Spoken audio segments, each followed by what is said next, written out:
Hi everyone and welcome to the Colour Cave, where we like to play with art stuff. After my epic saga of following the watercolour tutorial, I decided that I needed to get a little bit of practice, and one of the things that I did was practice some washes. The result of that is that I have a lot of bits of paper that just have slightly dodgy washes on them, and I was thinking to myself, what am I going to do with all these bits of paper? You all know me by now, I don't like things to go to waste, so I was determined that I was going to find a use for these useless washes. So let's gather everything together and we can get going. And here is my answer. I've been meaning to try them out anyway, and I figured with them being paint that they might work well over the top of these watercolour washes that I have. Now when I said I did a lot, I really mean that. I did a lot, I practiced a lot. In my spare time I also like to write, and I am writing a fantasy novel. There are going to be colour fairies. So some time ago I sketched out some ideas of these sort of cube shaped little fairies, and they're very sort of simple in design, but I really wanted to keep them bright and very sort of cartoony because that's how they were in my head. So I'm going to try and transfer a couple of these designs onto some of our washes and see how they turn out. I am going to just put some of the Posca pens through their paces to see how it goes down on top of the watercolour. So what I have done already is, when these are new, you have to prime them, and you do that by shaking them, and you can hear the little ball rattling about inside it, and that's just mixing the paint. And then what you have to do is take the lid off and press down on a piece of paper to get the paint flow started down the pen. Now when these arrive and they're new, the tips are all white, and obviously as the paint comes down it stains the tip, so you can see that I have primed this one.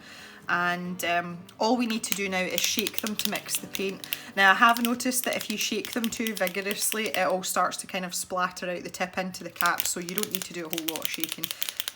The other thing I've got here is some plain paper, and it's just to make sure that that ink flow, I'm going to say ink a million times in this video, that the paint flow is indeed mixed, and that looks okay to me. With this being a gradient, it's really helpful because in this darker section we can try lighter colours. So I have this pastel yellow, which is just delightful. I really, really like it. Okay, it's going down okay. It's kind of streaky though. With it being paint, I think we could probably give this a couple of coats. It is a bit like using watercolour. If you lay down the colour as you go and you don't let the previous part dry, you can actually get quite a sort of even coverage there. So I'll let that dry and see if we can go back over it. And I'm going to try a much darker colour. This is a finer nib one. There are different sizes of these Posca pens. The larger ones here, which was my pastel set, these are a 3M, which gives you roughly a 1mm give or take line width. These little dinkier ones are the 1M, which I do believe is the smallest size you can get. Just from that tiny little bit that I've done, this sort of back and forth motion seems to work best in terms of coverage, not tearing up your paper. Oops. Okay, the coverage is quite good there actually. I love that colour. That's nice. It is much easier with the larger nib when I'm doing this, there's no doubt about it. I'm pressing down a little bit there and it is lifting the paper slightly, it's pilling the paper.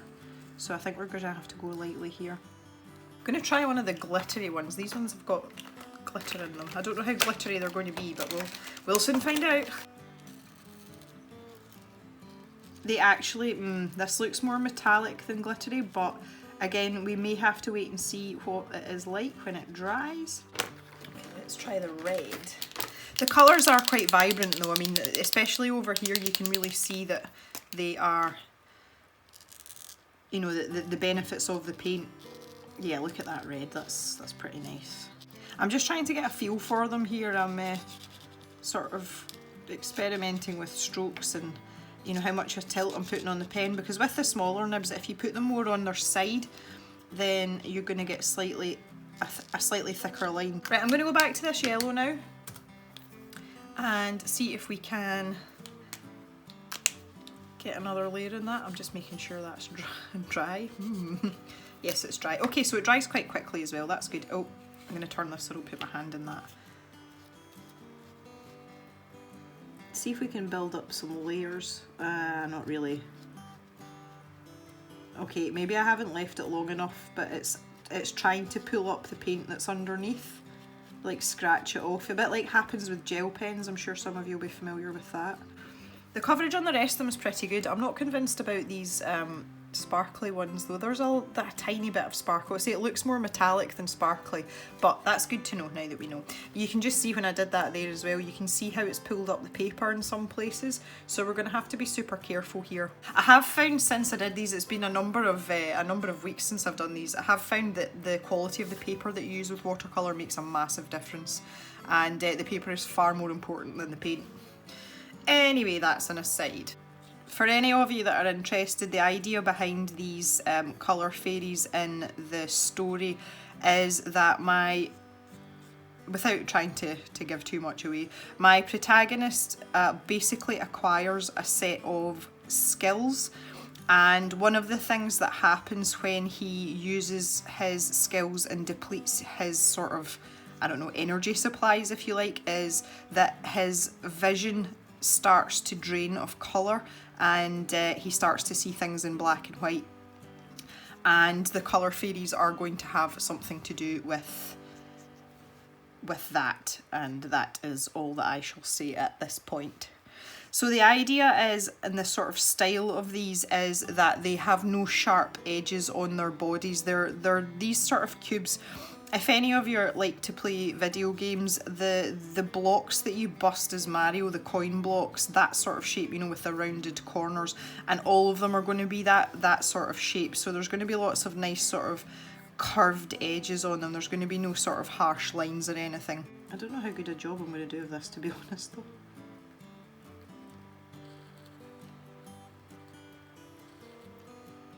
I'm so used to using a fine tipped brush, and when I'm using markers, a brush marker, I find these bullet nibs really clumsy, and I don't think my skills are the best with them, to be honest.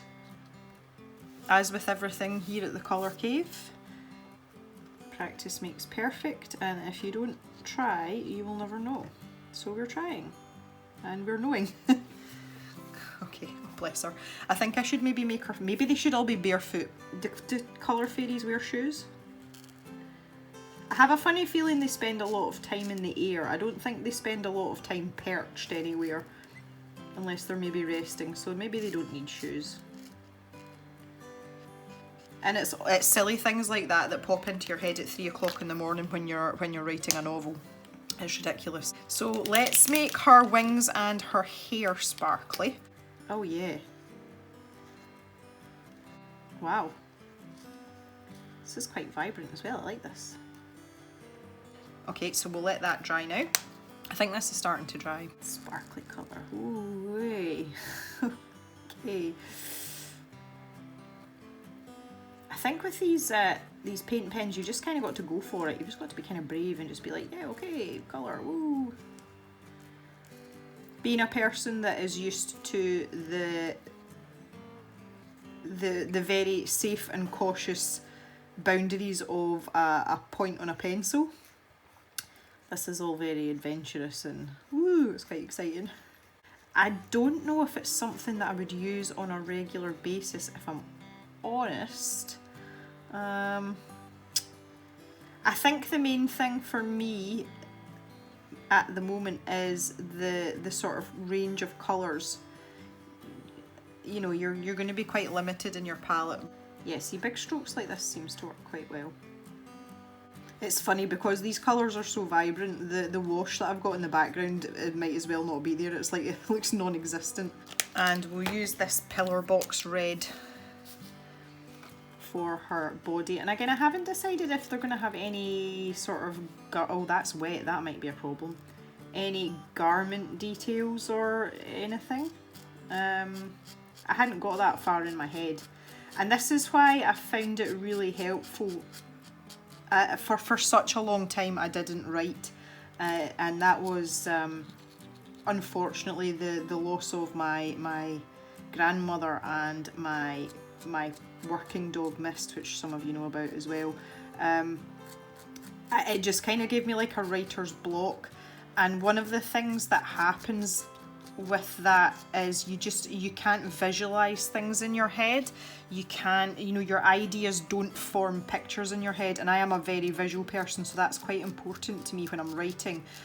You know that for me to write a character into a story, I need to understand what that character looks like, how they move, you know, all their little sort of mannerisms and things, because otherwise I can't effectively write them into the story where they fit, kind of thing. It's just as if I've stuck them in for the sake of it. And these little fairies, this is really me exploring, you know, what they're like and all the sort of different characteristics of them, both physical and otherwise. So this could be like this could be warm colours fairies, I don't know. And her personality could match her colours, I suppose. She could be a really friendly, warm person, you know, that maybe likes to comfort people. Okay, you definitely can't scrub back and forth with these pens. That's not a good idea. Okay, we're going to leave this little one to dry, so we'll pop her out of the way. Alright, so let's sketch this little guy out.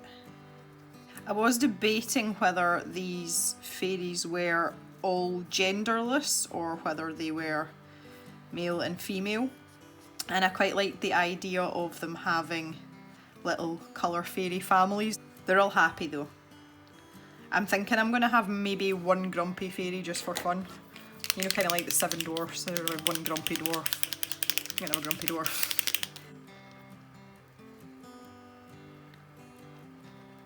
If you're going to colour things in with these, definitely go for a larger nib size, because this is way easier. I think with practice, if you had a 3M nib, which is the same size as this, you could probably get pretty good at getting into like nooks and crannies without making a mess of it. I'm just not entirely convinced at the moment, because this is really the first time that I've used them properly.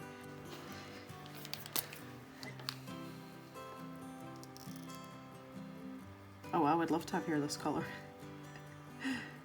I actually did it as a youngster, many moons ago. I had really short hair, and my hair is really thick and it's really wavy as well. And the trend at the time was to have really bright sort of neon shades of hair, you know, that was kind of what was in fashion. And in order to get that, I had to bleach the living daylights out of my hair because it's so dark.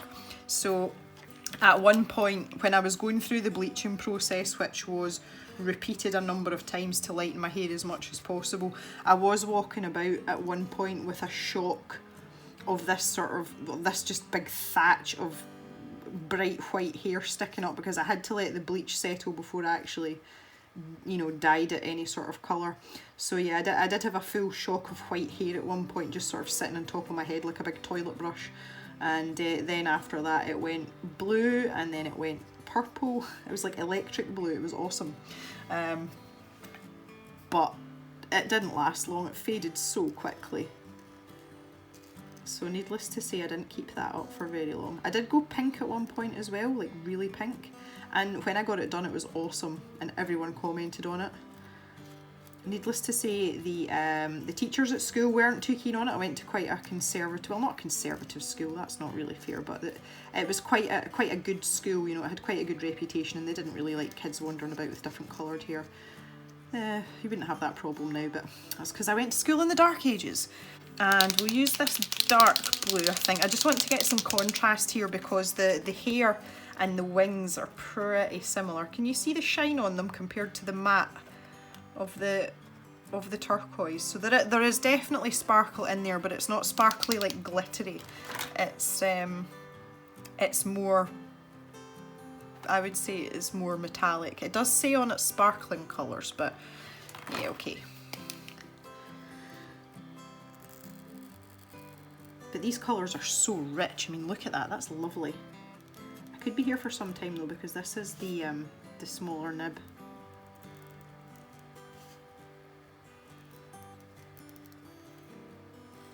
I think if this was something that I was going to do regularly, I probably would buy them open stock, which you can do, and you know, the colours that I used the colours that I used frequently I would buy in several different nib sizes, and you get, so it goes up to like really big chunky nibs.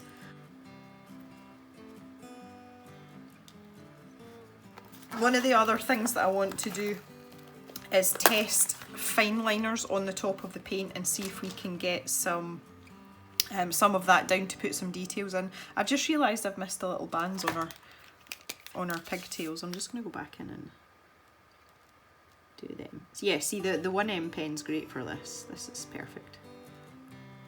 Okay, so I've got a kind of like berry colour here, and I want to see if I can... Oh yeah! That's gone down really well. I've just realised that the paint looks really streaky from this angle, but it's because it's shiny, it's actually not. But that's quite good, it's letting you see that. Okay, so this takes fine liner down on it really well. That's awesome. The other thing as well is you would be able to add in some shading with your fine liners, you know, to give it a little bit of depth. I am covering up the glitteriness, but that is a-okay. It's not smudging or anything, so that's pretty good. I will add in some details with a black fine liner, but I really just want to give some, you know, add a bit of interest before I go sort of wading in with a black pen. Because I was thinking that maybe like her feet, that I could give her a sort of collar. Oh, that's not doing much. Okay. Oh no, it is. Okay. And maybe she can have little cute buttons. I could do the buttons in paint actually, now that I think about it. Again, that's just showing up nicely. This is going a lot better than I thought it would, if I'm honest. You could really chuck in a lot of shading there if you wanted to. You know, if you were doing something that was a bit more sort of serious, or you know, a bit more detailed, you could actually do a lot of shading in there. That would work out quite well. These are Staedtler Tri Plus fine liners that I'm using, if anybody's interested in what brand seems to go over the top. Yeah, I can keep going with this. I'm just gonna go for it. I say these are just like a practice run anyway. It's not like I was expecting anything serious or a masterpiece out of these. Give her some rosy cheeks. I'll maybe use the PN. This is a Pigma PN. It's a plastic nib, hence the PN. Let's see. Yeah, that's also going down just fine. Look how much that's popping out though with me doing that. That is pretty cool. And I would just like it noted as well that I've only used one coat of the Posca on this. I've not gone over anything. I'm thinking there's not much that's going to go down over the top of these colours unless it's just a really dark blue. Because I was kind of like toying with the idea of giving him a bow tie. Well, that's showing up reasonably well. I think these fairies are kind of dapper. Maybe that's another characteristic of them. Maybe they like to dress well. Yeah, that's not really going to show up very well. Okay. I could do his bow tie in a lighter colour of blue though, couldn't I? I could do that in paint. Maybe we'll do that. I'll wait for that to dry and I'll try that, and we can see Posca on top of Posca and see how that goes. Because he's got a proper little quiff going on. I'm really hoping that this will go over the... Yeah, that's much lighter. Oh yeah, okay. So we'll see how this dries, because I've got a funny feeling I'm going to have to put a couple of layers on this. Yeah, it's kind of sinking into the paint underneath it, or maybe it's the ink. It could be the ink. Either way, we'll let that dry and we can have another go with that. I feel like this one has more of a manly jawline. I've just thought of something. Not this one. I don't think it's going to be this dude, but one of these colour fairies is going to have a really big handlebar moustache. Okay, I'm going to try some Posca coloured buttons on him as well, because I've got a funny feeling it's the ink underneath that's really soaking through there. Yeah, because look how clean those are. So it's definitely the ink that was causing the the contamination. I wonder how dry that is. It does seem to dry quite quickly. Now again, I think this would vary greatly depending on the paper that you're using, but with this being watercolour paper, I don't know whether it's maybe soaking it up a bit quicker, therefore it's drying quicker.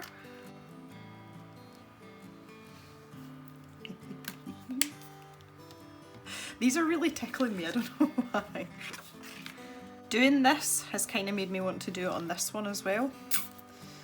I think you have to be very careful about the colours that you're going to pick to go over things, because this orange is really not showing up. I'm hoping it'll show up the more that it dries, but it doesn't look like it's going to. But that might be good for shading, so that's something that I'll maybe take a note of, the fact that if I was using this orange I could use the red for shading, and there wouldn't be too much of a difference between the two colours, you know, that it would look like they were different colours. So things like that's good to note as well. So there we have it. These are my two colour fairies and my first attempt with Posca pens. So things to note, I would say, is that the nib size will help you greatly if you use the correct size for the size of the piece of work that you're doing.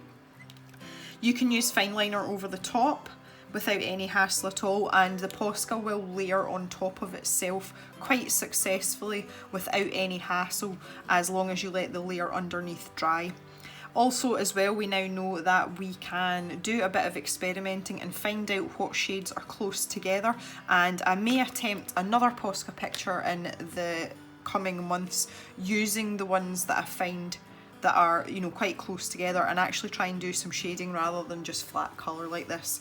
Anyway, I hope you have enjoyed this first foray into the Posca pen experimenting, and that's let me use up some of these terrible watercolour washes as well. So thank you very much for watching, guys. I hope you have enjoyed, and we shall see you next time in the cave for another video. See you later. And end card. Social media links are there if you want to share your work. Hit the subscribe button, and there's more videos here if you want to watch more stuff in the cave.